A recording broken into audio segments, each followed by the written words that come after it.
자기 이런 말 들어봤어요?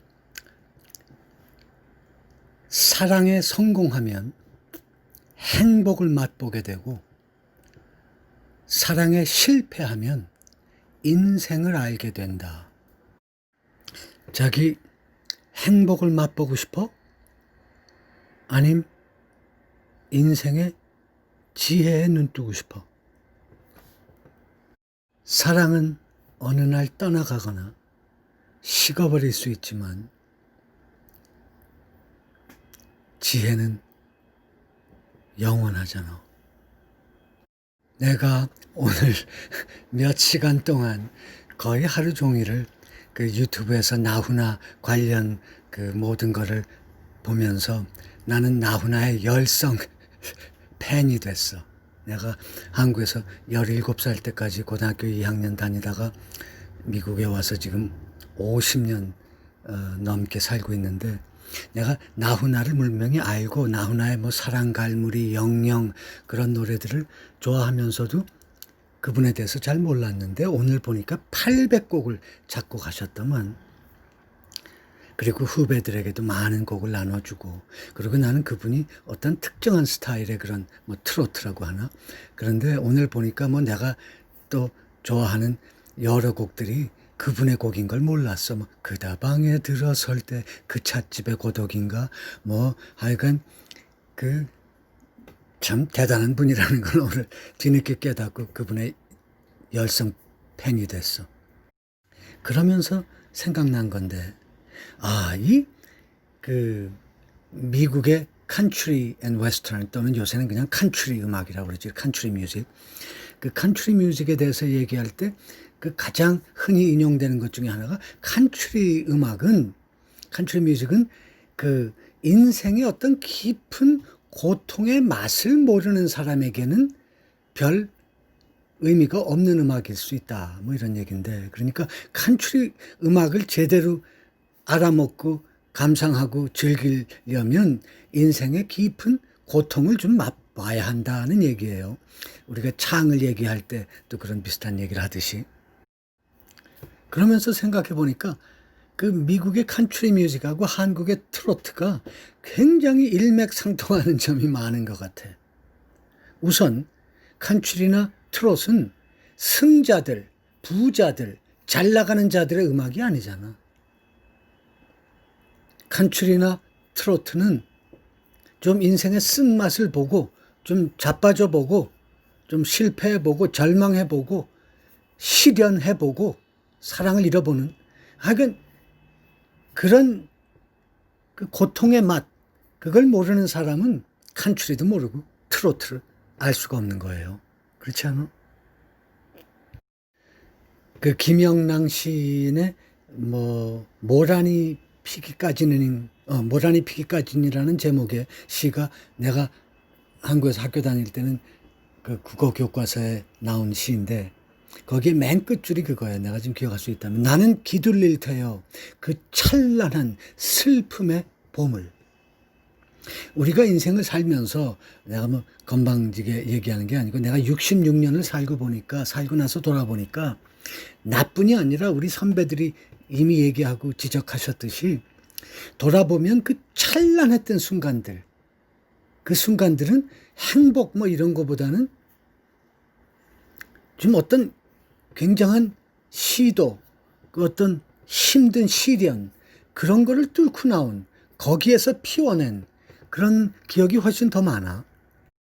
그 마크 트웨인이 그랬던가, 그 이 세상에 행복한 사람들의 얘기는 들어보면 다 그게 비슷비슷한데, 그 슬픈 사람의 얘기는 각각이 다 특이하다, 뭐 그런 얘기를 한 것 같은데, 그 내가 친구 중에 재벌 2세 친구가 있어서, 그 친구의 가족 모임 같은데 그 친구가 불러서 내가 같이 그 자리를 한 적이 몇 번 있는데, 그때 내가 느낀 것이 바로 이 마크 트웨인의 얘기처럼, 그 부자들이 그 밥상에 앉아서 하는 얘기가 굉장히 재미가 없어. 그래서 내가 거기에 참석하는 경우에는 그 사람들의 그 자녀들, 뭐 10살 이하, 10살 이상 뭐 그쯤 되는 그 어린 친구들은 다 내 옆에 와가지고 나랑 열띠게 뭐 야구 얘기도 하고 뭐 이런저런 얘기를 해요. 언뜻 내가 들은 얘기 중에 하나는, 그 귀에 들어온 얘기 중에 하나는, 그들이 하는 대화 중에 그 자녀분들이 어머님에게, 그러니까 어머님이 이제 그 회장님 부인이세요.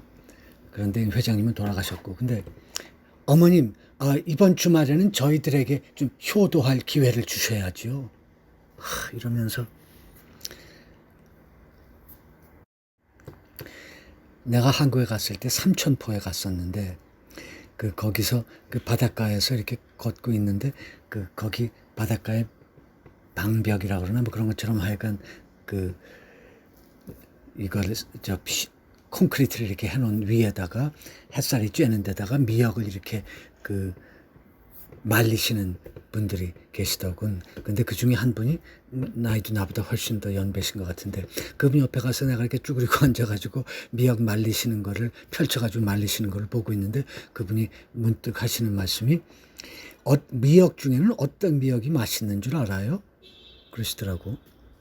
그래서 내가 저는 제가 알 길이 없죠. 그랬더니 그분이 얘기해 주시는 게, 미역은 물살이 굉장히 심한 데서 그냥 끝없이 흔들리고, 물살에 끝없이 흔들린 그런 미역들이 맛이 있고 맛이 깊다고 말씀하시더라고. 그렇구나. 이게 다 똑같은 얘기야. 우리는 시련을 통해서만 성장하잖아. 베토벤은 귀가 멀어가는데 그런 교향곡을 쓰고, 또 스페인의 무슨 작곡가 지금 로드리게인가 뭐 그래. 그분은 자기 어린 딸이 병으로 죽고 나서 어린 딸을 묻고 돌아와서 그 오후에 창작을, 작곡을 하고. 하여간 뭐 고호, 빈센 밴 고호 화가, 뭐 하여간 많은 우리가 눈부신 찬란한, 아까 김영란 씨처럼 찬란한 어떤 아름다움, 그런 창조물을 볼 때 그것들은 다 고통의 깊은 속에서 피어오른 거예요. 불교에서 연꽃을 상징으로 하는 게, 연꽃이 가장 더러운 진흙에 뿌리를 내리고 있으면서 거기서 그렇게 환한 꽃을 그리고 연꽃의 잎은 물이 떨어지면 드르르 굴러내려요. 워터프루프야, 완전히. 물들지 않는, 뿌리건 잎사귀건 더러운 것에 뿌리하고 있으면서 물들지 않고 아름다운 꽃을 피워내는. 그런데 이런 걸 우리가 머리로는 알면서도 우리가 깊은 절망의 계곡 밑에서 올라오기가 좀 힘드냐고. 그게 쉬운 게 아니잖아. 내가 마침 오늘 유명한 강사 김창옥 그분이 고도원 그분과 인터뷰한 거를 받아서 들었는데, 맨 끝에 김창옥 강사가 그런 얘기를 하시더라고. 요새 다들 힘들잖아. 근데 거기에 딱 맞는 얘기야. 사람들이 이렇게 막 힘든데 무너지는 사람은 힘들어서 그것 때문에만 무너지는 게 아니고, 그렇게 힘든 속에서도 누군가 하나 자기에게 위로를 건네주지 않을 때, 그런 사람이 하나도 없을 때, 그럴 때 무너진다는 거야. 좀 그렇지 않아? 그러니까 우리가 극단적인 선택을 하는 사람들의 경우, 내가 이 세상 누구와도 연결되어 있지 않다, 이런 느낌이 들 때 그런 선택을 하듯이, 그러니까 우리가 힘들 때는 그냥 누가 위로를 안 해줘도 우리 스스로 어떻게 열심히 일어서자고. 그러나 우리 주변에 누가 정 힘들어할 때는 작은 위로, 그거 하나가 그 사람의 방향을 180도로 돌려놓는 그런 결과가 될 수도 있는 거야. 우리 지금 요새 다 힘들잖아. 그런데 내가 또 이 얘기가 하나 생각이 났어, 지금. 산삼하고 우리가 재배하는 삶, 인삼하고의 그 차이를 언젠가 누가 라디오에서 얘기하는 걸 내가 문득 어떻게 우연히 들은 적이 있는데, 그분이 그런 얘기를 하시더라고. 산삼은 그 어떤 산삼을 최고로 치냐 하면, 그게 무슨 산의 중턱 이상의 어떤 그 아주 추운 기후, 그런 거에다가 바람이 많이 불고 그런 계곡에 있는서 자란 산삼을 제일 쳐준대. 아까 미역하고 비슷한 얘기야. 그런데 그렇게 그런 최고의, 그러니까 가령 우리가 와인을 만들 때 그 포도가 뭐 최고의 그 자연 환경, 기후 환경에 맞아야 최고의 그 퀄리티가 나온다, 이런 것처럼 그런 가장 최적의 견디기 힘든 환경에서 나온 산삼을 최고로 쳐주는데, 그런데 그런 데서 자란 산삼은 10년, 20년이 돼도 그렇게 크게 자라지를 않는데, 그러니까 그냥 한 뼘 정도, 뭐 조금 그 이상, 그리고 생긴 것도 아주 삐쩍 마르고 막 휘어버리고, 그런 겉으로 보기엔 야, 이거 정말 별 볼 일 없어 보이는 그런 산삼이, 그게 최고의 산삼이라는 거야. 힘든 환경에서 그렇게 발육이 제대로 되지 않은 것처럼 그렇게 휘어진 상태로 삐쩍 마르게 올라온 그런 산삼이 실제로 그 효능은 최고라는 거지. 그에 반해서 우리가 키운 그런 재배한 인삼은 뭐 10년, 20년은커녕 2, 3년만 돼도 아주 멀쑥하게 멋있는 그런 형상으로 보기 좋게, 우리 눈에는 아, 이게 더 효능이 있겠다 싶게끔, 그런 부잣집 맏아들 맏며느리 같이 그렇게 자라는 거지, 우리가 재배할 때는. 그러나 그 효능의 차이는 하늘과 땅 차이라는 거야. 그래서 또 생각해 보니까, 봐봐.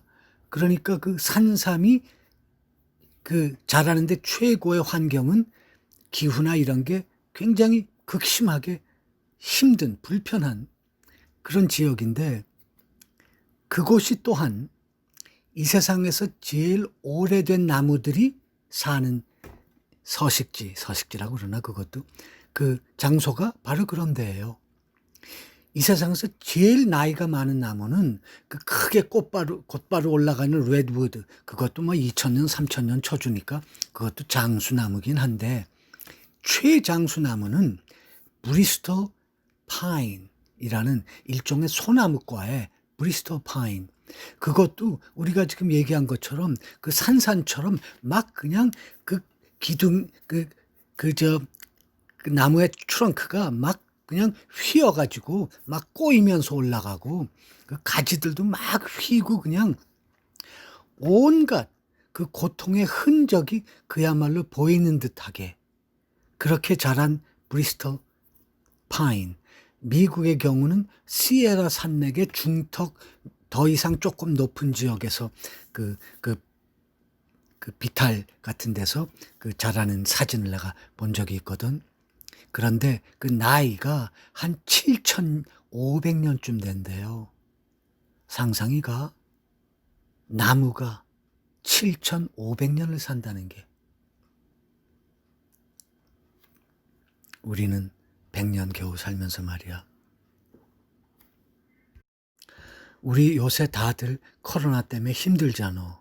나도 그래. 일이 확 줄어서 요새는 그 일하는 날보다 이렇게 방콕 하는 날이 훨씬 더 많아요. 그래서 전에는 거의 매일 일했으니까 일하다가 쉬는 날 좀 이상했는데, 요새는 주로 그 공치는 날이 많으니까 일하러 나갈 때가 더 어색해. 그런데 정말 다행히 내가 지금 그 unemployment, 그 실직 수당을 그나마 좀 받느라고 버텨가고 있는데, 자, 그러니까 우리 모두 지금 완전히 상상해보지 못한 새 시대를 맞고 있어요. 그렇지? 한편으로는 정말 되게 불안하고 두렵지만, 그러나 한편으로는 exciting 할 수도 있는 거야. 야구선수 박찬호가 낸 자서전 내가 읽어보진 못했지만 제목은 그거더만, 끝이 없으면 시작도 없다. 그 친구가 야구를 은퇴하면서 내가 이제 스테디움의 함성 그 에너지로 살아왔는데 그거 없이 이제 어떻게 버티지? 하고 굉장히 불안했대요. 그런데 그걸 놓고 나니까 더 큰 세상이 보였다는 거지. 새로운 시작이 왔고. 그 내가 항상 얘기하는 그 멋진 시, 고은의 시에 나오잖아. 노를, 그러니까 배를 젓는 노를 잃고 나니 바다가 눈에 들어왔다. 그러니까 우리가 코로나를 너무 어떤 손실, 어떤 그런 그 나쁜 쪽으로만 볼 게 아니고 이거를 통해서 우리가 더 큰 바다를 처음으로 눈이 떠져서 볼 수 있게 되면 얼마나 좋겠어. 그러니까 또다시 내가 최근에 들은 얘기 중에 실패가 없으면 그 아까 고도원 선생이 하신 얘기네. 실패가 없으면 새로운 시작, 새로운 출발, 새로운 도전이 있을 수 없는 거지. 한번 상상해봐. 우리 자기나 나랑 새로운 시작, 새로운 그 출발, 새로운 도전이 더 이상 없다면 그게 아무리 안락하고 편안하다고 해도 그건 정말 지루한 무덤일 뿐이잖아. 그러니까 자기나 나나 뱀이 그 껍질에서 힘겹게 빠져나오지 못하면 그 껍질 속에 갇혀서 죽는다잖아. 그래서 그걸 탈피라고 그러잖아. 껍질을 빠져나온다는. 그래서 우리 숲속 같은 데 가면 뱀이 빠져나오고 뒤에 남겨진 그 허옇게 플라스틱 비슷하게 이렇게 된 그 뱀의 껍질이 있는 거 가끔 볼 수 있잖아. 그러니까 우리가 그동안에 그 안에서 살던 그 껍질을 벗고 나와서 좀 생살이 쓰리고 아파도 새로운 도전, 새로운 시작을 해보는 것이 유일한 길이잖아. 나도 지금 나름대로 열심히 궁리하고 모색하고 나름대로 준비하고 있어. 내 일이 이렇게 줄어가다가 완전히 없어지면 나도 그때는 혁신적으로 새로운 길을 찾아 나가야 하거든. 우리 이렇게 힘들고 불확실한 시간을 지나고 있지만 우리 꼭 기억하자고. 이건 기회야. 힘내. 잘 있어.